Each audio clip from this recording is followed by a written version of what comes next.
वळण आत्मकथन अभिवाचन. लेखक सरोज कुमार मिठारी. भाग 18. इकडे डॉक्टरांकडे पप्पांची नियमित मलमपट्टी सुरू असायची. पण आयुष्यात कधीच गंभीर नसलेले पप्पा आताही तसेच वागत होते. ड्रेसिंग करूनही बाहेर फिरत राहायचे. यावरून आई आणि पप्पांत सतत भांडणे होऊ लागली. डॉक्टरांनी मला समजावून सांगितले, सूरज, तुमचे पप्पा एका जागी काळजी घेऊन बसत नाहीत. त्यामुळे जखम वाढतच राहते. प्रत्येक वेळी ड्रेसिंगला पैसे घालवण्यापेक्षा तू घरी त्यांचे ड्रेसिंग कर. त्यांचा सल्ला मला पटला. डॉक्टरांनी सांगितल्यानुसार आवश्यक ते साहित्य मेडिकलमधून आणले. पप्पांचे ड्रेसिंग हा माझा दिनक्रम झाला. कधीही एके ठिकाणी न थांबलेल्या पप्पांना ड्रेसिंग नको वाटायला लागले. याला ते कंटाळले. चप्पल पाण्यात भिजल्याचेही त्यांना भान राहायचे नाही. अखेर याचा परिणाम झालाच. कॉलेजवरून एकदा सायंकाळी घरी आलो तर पप्पा मागे परड्यात बसलेले दिसले आणि त्यांच्या पायाजवळ माशा घोंगावताना दिसल्या. जवळ जाऊन पाहिले तर मलमपट्टी ओली झालेली. आईने सांगितले, ऐकत नाहीत, कुठेही फिरत्यात बाहेर. मलमपट्टी सोडून बघितली तर जखमेत लहान किडे वळवळताना पाहून सर्रकन अंगावर काटा आला. आईचे तर डोळेच फिरले. धाडस करून डॉक्टरांनी दिलेले औषधी द्रव्य त्या जखमेवर सोडले. त्याबरोबर कीड बाहेर येताना दिसली. जखम स्वच्छ करून पुन्हा मलमपट्टी केली. यावेळी मात्र माझी सहनशीलता संपली. पुन्हा घराबाहेर पडलात तर बघा, फिरून तुमचेही नुकसान आणि लोकांनाही त्रास. यावर त्यांनी, बाहेर जात नाही बाबा, एवढीच शांत प्रतिक्रिया दिली. आईला आता दुसरीच काळजी वाटू लागली.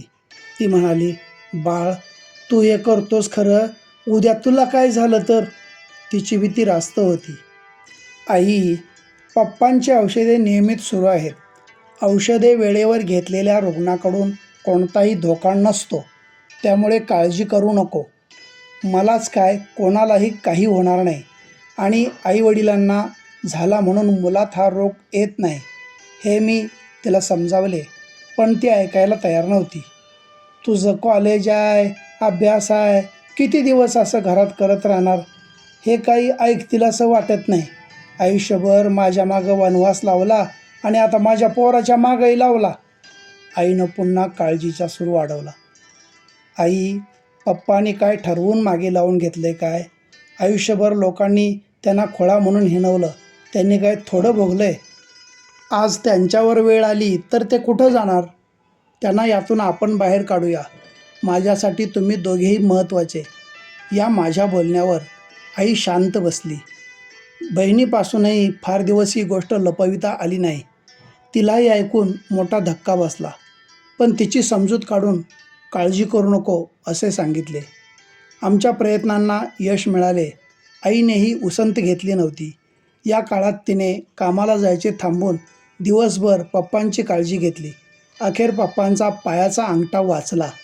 सगळ्यात महत्त्वाचे म्हणजे त्यांनी नियमित औषधे घेतल्याने त्यांच्यापासून संसर्गाची भीती दूर झाली. असे असले तरी त्यांच्या पायाची बधिरता कायम होती. त्यामुळे पुन्हा जखम होणार नाही ही काळजी घ्यावी लागणार होती.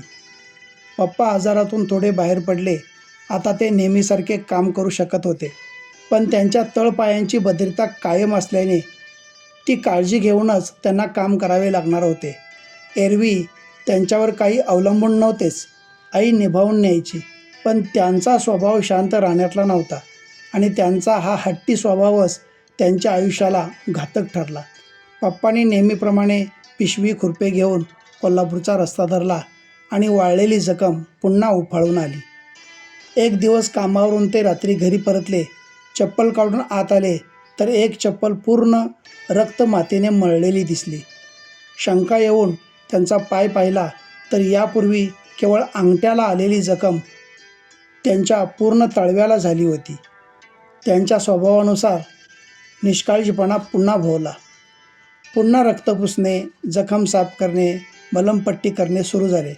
पण माझ्या शिकस्तीला अखेर मर्यादा आली. जखमेने त्यांचा पूर्ण तळवा व्यापला होता. जखम खोलवर पसरली होती. त्यांच्या पायांची काळजी वाटू लागली. आता करायचे काय हा प्रश्न पडला.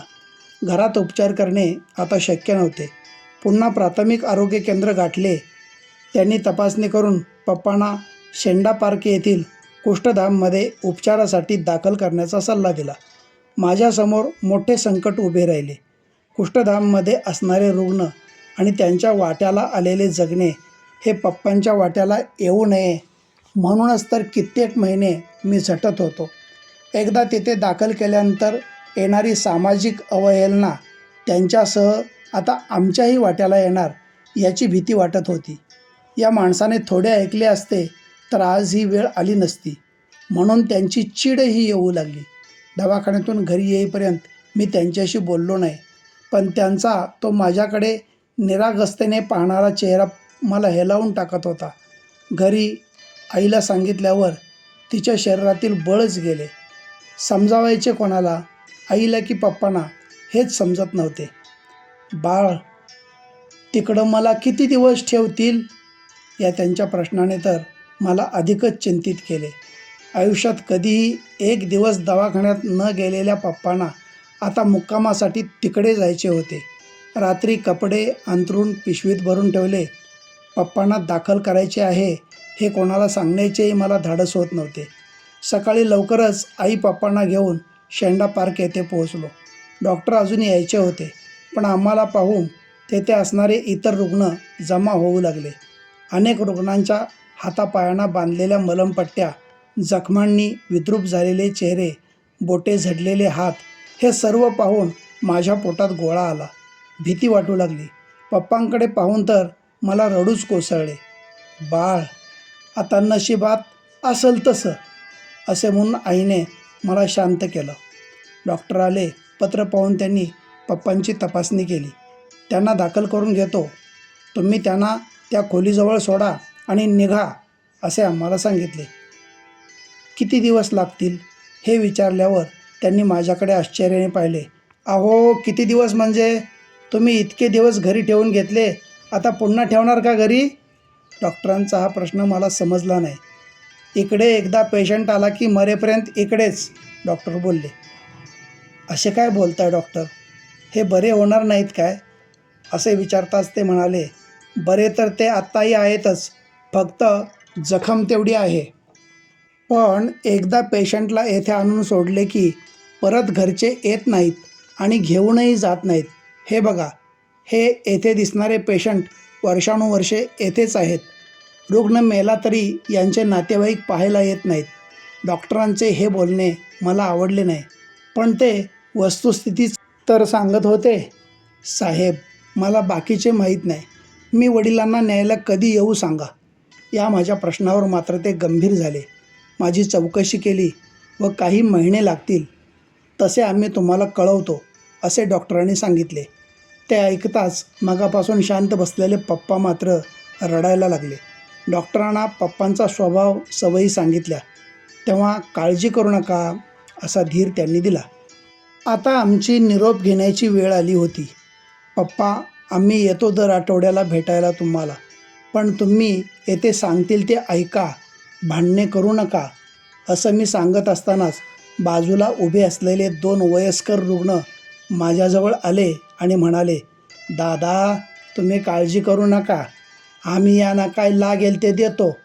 स्वतःच्या शरीरावर नखशिकांत पसरलेल्या जखमांनी ज्यांचे जगणे हिरावून घेतले होते, समाजापासून दूर लोटले होते, अशी माणसं आज मला दादा काळजी करू नका, आम्ही आहोत असे प्रेमाने सांगत होती, धीर देत होती, माणुसकी शिकवत होती. पप्पांना तिथे सोडून येताना पहिल्यांदाच मला अनाथपण जाणवत होते. आईला पावले उचलवत नव्हती. बाळ, तुझ्या बाबांना आजपर्यंत काही मिळवलं नाही, पण त्यांनी कोणाचं काही घेतलंही नाही. आई बा गेलं, पाठीवरचं 4 भाऊ गेलं, तरी थोरला असून देवानं त्यांना औक्ष घातलं, पण ही वेळ त्यांच्यावर यायला नको होती. आई विलाप करत होती. आई, त्यांना काही होणार नाही, त्यांना बरे करून आपण घरी आणायचे असे सांगून तिला शांत केले. D.Ed शिक्षणाबरोबर माझे इकडे जीवन शिक्षणही सुरू होते. एक शिकवायचे कसे आणि दुसरे जगायचे कसे. वळण आत्मकथन अभिवाचन लेखक सरोज कुमार मिठारी भाग 18वा समाप्त. धन्यवाद.